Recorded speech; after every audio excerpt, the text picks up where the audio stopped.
Alright, so yan guys, welcome again sa ating next topic for Amazon SEO, which is the product description optimization. Okay, so tapos na tayo sa bullet points. Okay, so ngayon target naman natin is product description. Alright, so we also need to follow some requirements pagdating sa product description. Okay, yan, and okay, let's start.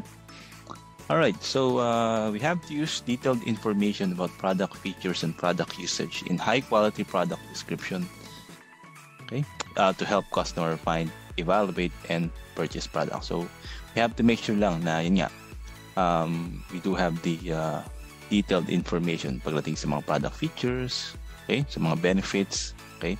Yan. So dito mas mahaba yung pwede nating gamitin na characters.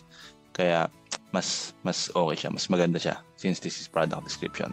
Okay? Mas ma-elaborate natin kung ano ba yung gamit ng ating product. Okay? Yan. All right. Now, syempre, okay, we have to make sure na we will not use prohibited keywords. And then the list of prohibited keywords andun yan sa inyong worksheet. Okay? So andun lahat ng list niya, naka-PDF form siya. You can check, guys. Okay? Then we have to make sure as well na we stay within 2,000 character limit. Okay? That's how you showcase the product description. We also have a format, okay, pagdating sa product description. So this format also is in your worksheet. Yan. As you can see here, okay?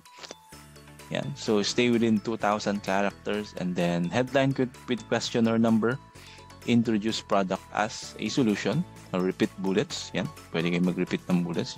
Wag naman lahat. Okay. Then call to action, add to cart. Okay. So meron tayong sample dito. The product is glass wine stopper. Okay. So eto lang siya. Ito yung isa sa pinaka-importante. So lagay nyo to.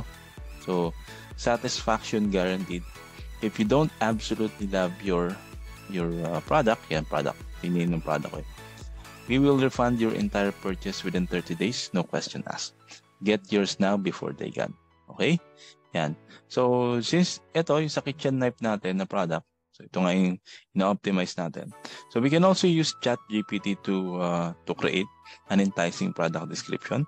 Okay? Kung sa bullet points na gamit natin siya sa product description, yes, we can still use it. And ito na siya.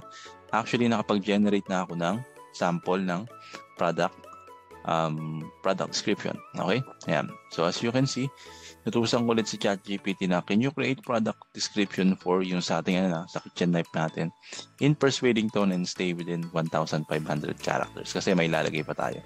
Which is ito nga, ilalagay natin yan. Tudugtong natin siya. Okay? Yan. Alright. So, yan. As you can see, yan. Ito na yung ating okay? Yan. Ito na yung ating description. Yan. So we can put it here. Okay, so ito na yung ating well optimized na product description. So mabubuo na natin yung listing natin. Yan. Okay lang siya na ganyan, guys. Okay, so galing kasi sa ChatGPT. And then lagay niyo lang to. So make sure na ilagay na siya dito sa bandang dito.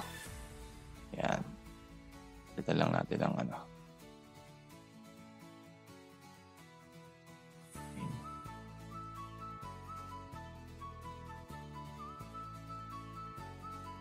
Area 11.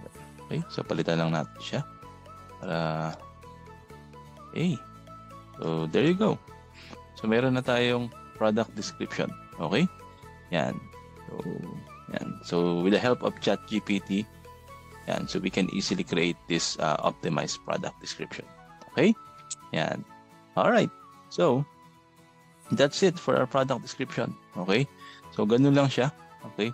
So just make sure na follow lang natin tong mga certain requirements pagdating sa product description and use the ChatGPT properly, and that's it. You have an optimized product description. Okay? So if you do have any question or clarification, just let me know on our live session. Thank you so much, and